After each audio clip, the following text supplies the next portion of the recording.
सफलता के लिए प्रयासरत सभी को एचकेटी सफलता का नमस्कार। नंबर 1, लक्ष्य पर सटीक निशाना कैसे लगाएं। एक बार स्वामी जी विदेश में गए हुए थे। एक दिन भ्रमण के दौरान उन्होंने देखा कि एक पुल पर खड़े कुछ युवक नदी में तैर रहे अंडे के छिलकों पर बंदूक से निशाना लगा रहे हैं, परंतु किसी भी युवक का एक भी निशाना सही लक्ष्य पर नहीं लग रहा है।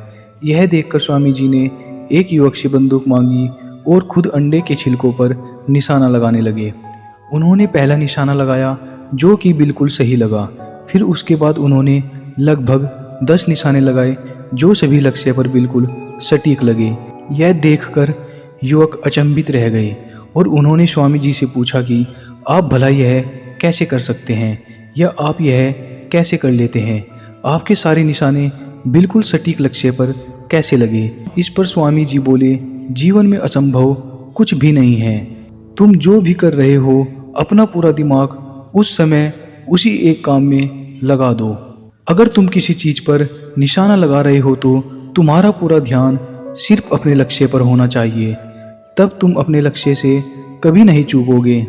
इससे हम यह सीख सकते हैं कि जीवन में लक्ष्य पर सटीक निशाना लगाने के लिए या लक्ष्य प्राप्त करने के लिए पूरा ध्यान लक्ष्य पर होना चाहिए। नंबर 2, लक्ष्य के लिए पहले खुद को तैयार करें। एक बार स्वामी जी के पास एक युवा आता है और स्वामी जी से निवेदन करता है कि मुझे गीता का ज्ञान प्रदान कीजिए। निवेदन सुनकर स्वामी ने उस युवक से कहा कि पहले आप 6 महीने फुटबॉल खेलो और अपनी क्षमता के अनुसार गरीबों और जरूरतमंदों की सहायता करो। उसके बाद मेरे पास आना, मैं तुम्हें गीता का ज्ञान अवश्य दूंगा। यह सुनकर उस युवक को बहुत आश्चर्य हुआ। उसने सोचा कि आखिर गीता के ज्ञान का संबंध फुटबॉल या सेवा करने से कैसे हो सकता है। यह सुनकर उस युवक को लगा कि कहीं स्वामी जी मुझे टालने के लिए तो ऐसा नहीं कह रहे हैं। उसने अपनी जिज्ञासा स्वामी जी के सामने रखी और कहा कि स्वामी जी, गीता एक धार्मिक ग्रंथ है। उसका ज्ञान प्राप्त करने के लिए फुटबॉल खेलना या गरीबों की सेवा करना क्यों आवश्यक हो सकता है? इस पर स्वामी जी ने उसे समझाया कि गीता वीरों और त्यागियों का महाग्रंथ है, अतः जो व्यक्ति वृत्त और सेवा भाव से भरा नहीं होगा वह गीता की जटिल श्लोकों और कृष्ण अर्जुन संवाद का रहस्य अच्छे से कभी नहीं समझ सकता तथा वास्तविक जीवन में उसका निहितार्थ या वास्तविक जीवन में उसका महत्व नहीं समझ सकता। इतना सुनकर युवक को स्वामी जी का आशय समझ में आ गया और उसी समय उसने प्रण किया कि वह गीता को समझने के लिए स्वयं को इसके लिए सुपात्र बनाएगा। उस युवक ने उसके बाद फुटबॉल और व्यायाम से खुद को शक्तिशाली बनाया और सेवा से जीवन को पवित्र बनाया। फिर 6 महीने गुजर जाने के बाद वह स्वामी जी के पास फिर से जाता है। स्वामी जी ने कहा कि वास्तव में तुम अब गीता को समझने के पात्र हो चुके हो। उन्होंने उस युवक को बड़े प्रेम से अपने आश्रम में ठहराया और उसे गीता का मर्म समझाया। आगे चलकर भविष्य में गीता से प्रभावित होकर उस युवक ने गीता प्रचार मंडल की स्थापना की और गीता काव्य रूपांतरण बांग्ला भाषा में भी किया। इस युवक का नाम आपने आधुनिक इतिहास की किताबों में बहुत पढ़ा है। इस युवक का नाम है सत्येंद्र बनर्जी। इस कहानी से हम यह सीख सकते हैं कि जो काम हम करना चाहते हैं उसे करने से पहले खुद को उसके लिए तैयार करो या उस काम के लिए खुद को लायक बनाए। जैसे कि कोई विद्यार्थी शिक्षा ग्रहण करना चाहता है या किसी कंपटीशन की तैयारी करना चाहता है, उससे पहले उसे खुद पर कुछ काम करना चाहिए। जैसे कि पढ़ने के लिए एकाग्रता आवश्यक है, एकाग्रता के लिए ध्यान का अभ्यास आवश्यक है। ध्यान तभी कर पाओगे जब आप मानसिक और शारीरिक रूप से स्वस्थ होंगे। इसलिए आपको पढ़ने से पहले इन पहलुओं पर काम करना ही होगा। नहीं तो अगर तुम स्थिर मन और एकाग्र नहीं हुए तो घंटों पुस्तक सामने रखकर बैठे रहोगे, दिमाग में कुछ जाएगा नहीं। नंबर 3, भय या डर का सामना करो। एक बार स्वामी जी किसी मंदिर की सीढ़ियों से उतर रहे थे।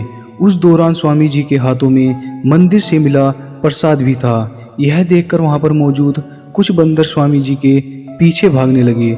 स्वामी जी डरकर आगे आगे और बंदर पीछे पीछे भाग रहे थे। यह देखकर वहां पर मौजूद एक सन्यासी ने स्वामी जी को कहा कि डरो मत, इनका सामना करो। यह सुनकर स्वामी जी वीरता की भावना से पीछे मुड़े और बंदरों की ओर बढ़ने लगे।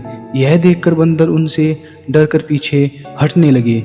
स्वामी जी ने आमतौर पर अनेक बार बोला है कि हमें अपने डर और भय से भागना नहीं चाहिए, बल्कि उसका सामना करना चाहिए। इस प्रसंग से हमें यही शिक्षा मिलती है, जब आप डर का सामना करोगे तो आप देखोगे कि वहाँ पर कोई डर मौजूद था ही नहीं, बल्कि डर सिर्फ आपके मन के अंदर मौजूद था। यहाँ पर हम देख सकते हैं कि बहुत से लोग अंधेरे से बहुत डरते हैं। स्वामी जी की इस कहानी से शिक्षा लेकर वह ऐसा कर सकते हैं कि एक बार अंधेरे का सामना करके देखें, अर्थात एक बार अंधेरे में शामिल होकर देखें। वह देखेंगे कि उनका भय समाप्त हो जाएगा। उसी प्रकार बहुत से विद्यार्थी कुछ नया कंसेप्ट पढ़ने से पहले या कुछ जटिल कंसेप्ट पढ़ने से पहले बहुत डरते हैं, जिस कारण वह उसको पढ़ ही नहीं पाते हैं और जिसका उनको आगे चलकर बहुत नुकसान होता है। अतः विद्यार्थी यह कर सकते हैं कि एक बार वह डर का सामना वीरता से करे और उस कंसेप्ट को समझने में थोड़ा समय लगाए।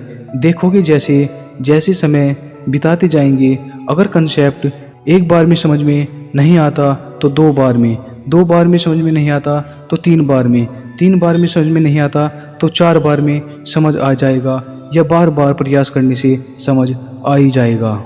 फिर उसके बाद उस कंसेप्ट को लेकर उनका हमेशा के लिए भय समाप्त हो जाएगा और भविष्य में भी वह उनको फायदा प्रदान करेगा। नंबर 4, महिलाओं का सम्मान। एक बार स्वामी जी के पास एक विदेशी महिला आती है और उन्हें कहती है कि आप मुझसे शादी कर लो, या मैं आपसे शादी करना चाहती हूँ। यह सुनकर स्वामी जी उनसे कहते हैं कि मैं तो सन्यासी हूँ, आप मुझसे शादी क्यों करना चाहती हो? विदेशी महिला उत्तर देती है कि मैं आपसे शादी करके आपके समान ही एक पुत्र चाहती हूँ। यह सुनकर स्वामी जी बोले कि आज से आप मेरी माँ और मैं आपका पुत्र हुआ।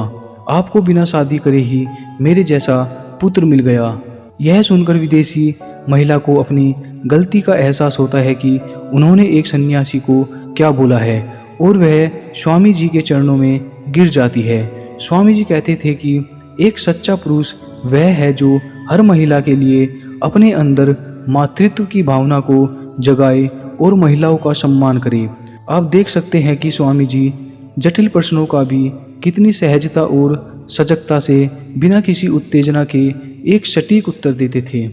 यहाँ हम दो बातें सीख सकते हैं। एक तो हमको यहाँ पर यह शिक्षा मिलती है कि प्रत्येक महिला का सम्मान करना चाहिए। दूसरी शिक्षा यह मिलती है कि हमारे सामने किसी भी तरह की जटिल से जटिल परिस्थितियाँ या कोई जटिल प्रश्न क्यों ना मौजूद हो, हमें हमेशा सहजता बनाए रखनी चाहिए और शांतिपूर्वक दिमाग का प्रयोग करते हुए ही उत्तर देना चाहिए, ना कि उत्साह और उतावलेपन में कोई ऐसा काम कर जाएं जिससे हम बाद में पछताएं।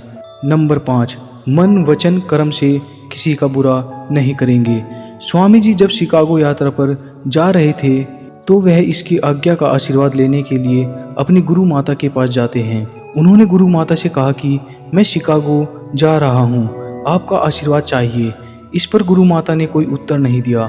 तब वह रसोई से संबंधित कुछ कार्य कर रही थी। उन्होंने स्वामी जी को कहा कि आप मुझे वह चाकू उठा कर दो। स्वामी जी ने चाकू उठा कर दिया और गुरु माता ने कहा कि आप अब विदेश जाने के लायक हो। मैंने देख लिया है कि आप विदेश जाने लायक हो। स्वामी जी कुछ समझ नहीं पाए। उन्होंने गुरु माता से पूछा कि आपने मेरे चाकू पकड़ने से क्या देखा? गुरु माता ने कहा कि जब आपने चाकू उठा कर दिया तो चाकू का जो नुकीला भाग है वह आपने अपनी तरफ किया, और जो चाकू को पकड़ने वाला भाग है आपने मेरी तरफ किया। इससे लगता है कि आप कभी भी मन वचन कर्म से किसी का बुरा नहीं करोगे। आप सभी प्राणियों का सद्भाव चाहने वाले सन्यासी हो। यहाँ से हमें क्या शिक्षा मिलती है? यहाँ से हमें शिक्षा मिलती है कि हमेशा अपने मन में दूसरे प्राणियों के प्रति सद्भावना बनाए रखें और जितना हो सके यह प्रयास करें कि हमारे मन, वचन, कर्म से किसी को ठेस ना पहुँचे या हम कोई ऐसी बात ना करें जिससे किसी को तकलीफ या समस्या हो। यदि आपके पास समय है तो आप एक हमारी दूसरी वीडियो कर्मयोग की 10 बड़ी शिक्षाएं देख सकते हैं, जिसका लिंक हमने डिस्क्रिप्शन में दे दिया है।